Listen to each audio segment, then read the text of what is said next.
story of Robin Hood and the Potter, and I really like this one because it shows a slightly different side to Robin Hood. It was one fine morning. Robin Hood and Little John were standing by a bridge, for it was there that they extracted a toll from any traveller who wished to cross the bridge and travel through the forest.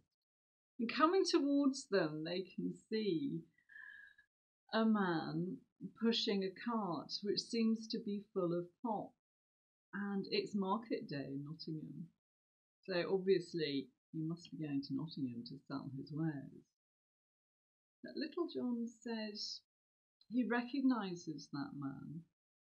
And yes, he's a potter. And yes, Little John tried to extract a toll from him at Wentbridge some time before. But the potter, he says, is a good man with his fists, and we couldn't convince him to pay. But Robin smiles and says, we will see.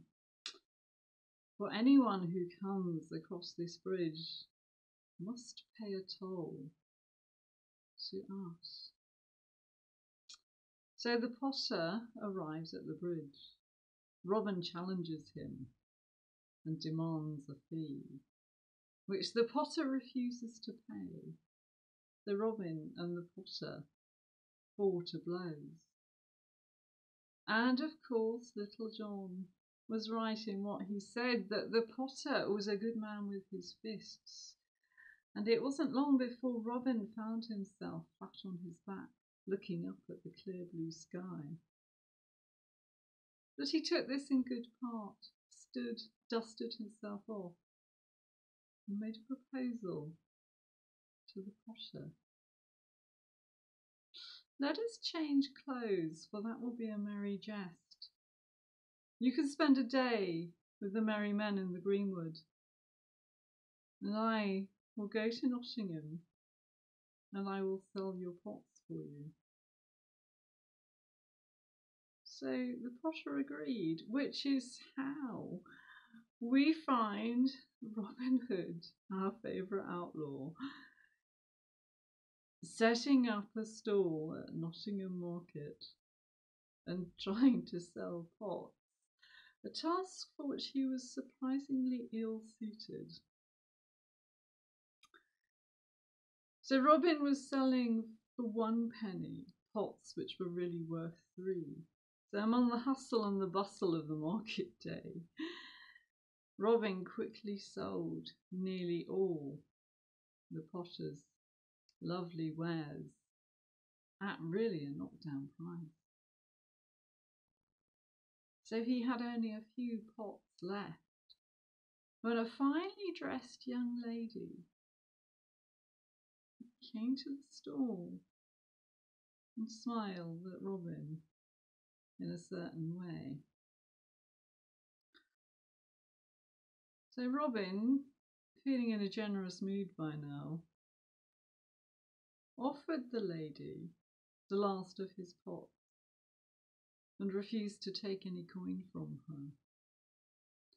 Now, being intrigued by this probably quite handsome young man, the lady said, I am the wife of the Sheriff of Nottingham. Come dine with us, for I owe you something for your wares.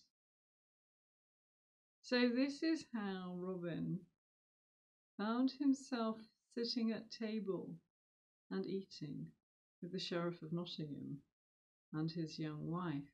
And the conversation turned into archery. The sheriff said, my men are having an archery competition this afternoon. Perhaps you would like to come and watch. So Robin watched the sheriff's men as they fired at targets, and his fingers began to itch. For none of the sheriff's men were as good a bowmen as any of the Sherwood outlaws, the merry men, and certainly none were as good as Robin himself, and he itched to show his prowess. So he borrowed a bow and fired 3 arrows, and of course each arrow hit the centre of the target. The sheriff was intrigued by this, as indeed were his men. How could a potter be such a good archer? For it's a skill which takes a long time to learn. So Robin, as the potter, said, I was taught by Robin Hood himself. And of course everyone knows what a great archer Robin Hood is. If you like, on the morrow I can take you into Sherwood, and I can introduce you to him, for I know him very well. And this is how, the next day,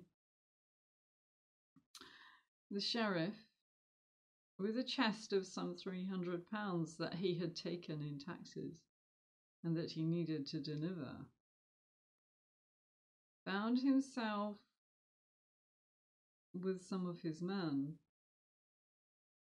walking into Sherwood Forest. And of course, as soon as they reached the woods, Robin blew his horn to summon the merry men. And of course they did what the outlaws always did, which is they served a fine meal of poached venison to the sheriff and his men. And then they demanded a price for the meal. And of course that price was a high one. It was the £300 in coin that the sheriff and his men had in the casket. So the sheriff was sent on his way without Robin Hood,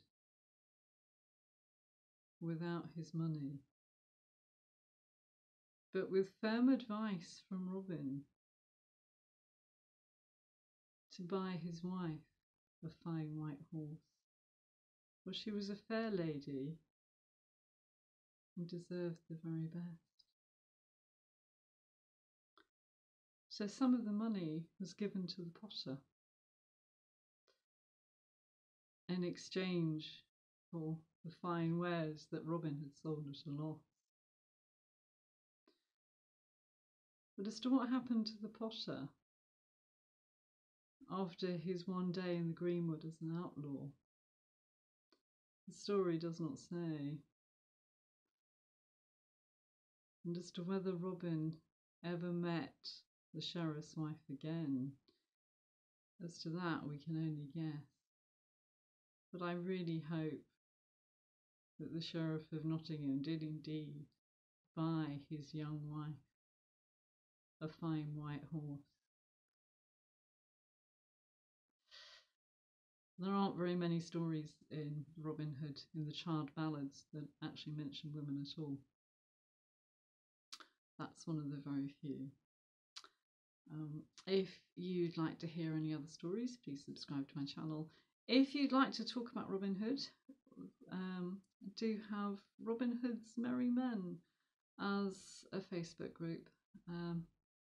Lots of opportunities for talking about the old stories and how they have changed over the years.